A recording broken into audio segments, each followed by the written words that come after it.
इस वीडियो में हम पड़ताल करेंगे कि हरियाणा में जो एजुकेशन सिस्टम है वो किस तरह का है, कि उसमें क्या क्या कमियां हैं, कितना अच्छा है, कितना बुरा है, क्या उसमें सुधार होना चाहिए, क्या नहीं होना चाहिए। मतलब एज पर रिपोर्ट ये नहीं है कि हम बेसिकली हायर एजुकेशन की यहाँ पे बात करने वाले हैं कि हरियाणा में हायर एजुकेशन कैसी है। तो हरियाणा में करीब 2,30,000 आपकी जो ग्रेजुएशन होती है उसकी सीट है, और करीब 40,000 प्लस जो सीट है वो पीजी की सीट है। अब आपकी 2,30,000 रुपये 30,000 सीट में से 99,000 करीब 1 लाख सीट खाली रह गई। और ऐसे ही पीजी में 40,000 प्लस 43,000 के आसपास सीट में से आपकी 18,000 सीट खाली रह गई। तो इससे क्या पता चलता है, पिछले साल जितने एडमिशन हुए थे उससे भी आपके 8200 एडमिशन कम हुए, 8,200 एडमिशन कम हुए।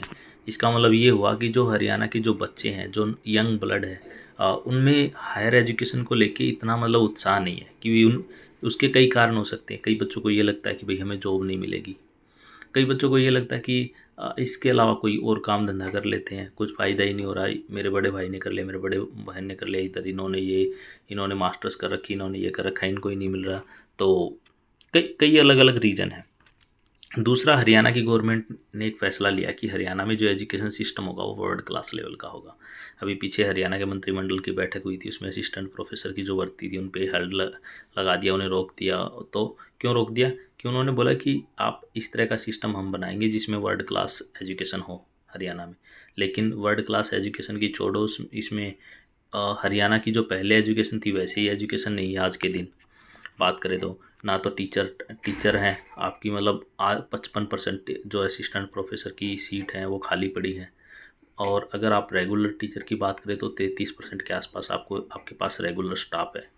बाकी कुछ 20% के आस 20% से भी कम आपका जो स्टाफ है वो गेस्ट का है, या एक्सटेंशन जो है उसका है। बाकी रिमेनिंग आपकी सीटें खाली पड़ी हैं। तो बच्चे क्या करते हैं, बच्चे जहाँ पे थोड़ा बहुत, पेरेंट्स भी यही देखते हैं जिनका थोड़ी बहुत ही हिम्मत है, जो जोड़ तोड़ के पैसे इधर उधर से कहीं आसपास एडमिशन करा देते हैं दूसरी जगह पे जहाँ पे अच्छा कॉलेज हो। बाकी जिनका इसके देखो इसके इस न्यूज़ के हिसाब से हम देखें तो इसके पीछे मेन कारण है सरकार की नीतियाँ। सरकार ने कभी भी जो डिसीजन लिए वो कभी ज़मीन पे दिखे ही नहीं।